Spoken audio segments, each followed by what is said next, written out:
Linda sana moyo wako kuliko vyote uvilindavyo, maana ndiko chemchemi zitokako. Maana ndiko chemchemi kutoka kwa Mungu zitokako.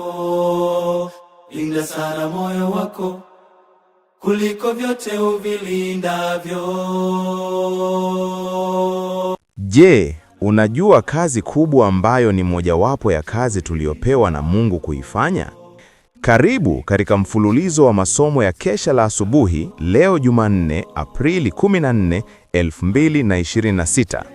Somo la leo linasema, kazi ya kuulinda moyo.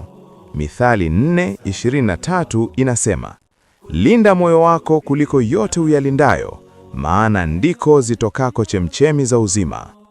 Bidii katika kuulinda moyo ni muhimu kwa ajili ya ukuaji wenye afya katika neema. Moyo katika hali yake ya asili ni makao ya mawazo machafu na tamaa za dhambi. Unaposalimishwa kwa Kristo, lazima usafishwe na Roho Mtakatifu mbali na unajisi. Hili haliwezi kufanywa bila idhini ya mtu binafsi. Roho inapokuwa imetakaswa, unabaki kuwa wajibu wa Mkristo kuulinda usinajisiwe. Wengi wanaonekana kufikiri kwamba dini ya Kristo haiwataki kuachana na dhambi za kila siku, kuachana na mazoea ambayo yameiweka roho katika utumwa. Wanakataa baadhi ya mambo yanayoshutumiwa na dhamiri, lakini wanashindwa kumwakilisha Kristo katika maisha ya kila siku. Hawaoneshi kujali kwa uangalifu katika uchaguzi wao wa maneno.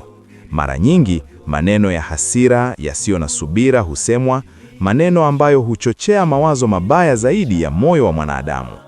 Watu kama hao wanahitaji uwepo wa kudumu wa Kristo katika nafsi. Ni kwa nguvu zake pekee ndipo wanaweza kuchunga maneno na matendo. Katika kazi ya kuulinda moyo, tunalazimika kuingia katika maombi papo hapo, pasipo kuchoka katika kuomba msaada toka kwenye kiti cha enzi cha neema. Wale wanaobeba jina la Ukristo wanalazimika kumjia Mungu kwa bidii na unyenyekevu, wakiomba msaada. Mkristo hawezi kila wakati kuwa katika mazingira ya maombi, bali mawazo na shauku zake zinaweza kuelekezwa juu daima. Kuutunza moyo wako mbinguni kutakupatia nguvu katika neema zako na kuleta uhai katika majukumu yote yako. Kuifanya akili iweze kudumu katika kutafakari mambo ya mbinguni kutaleta uhai na bidii katika juhudi zetu.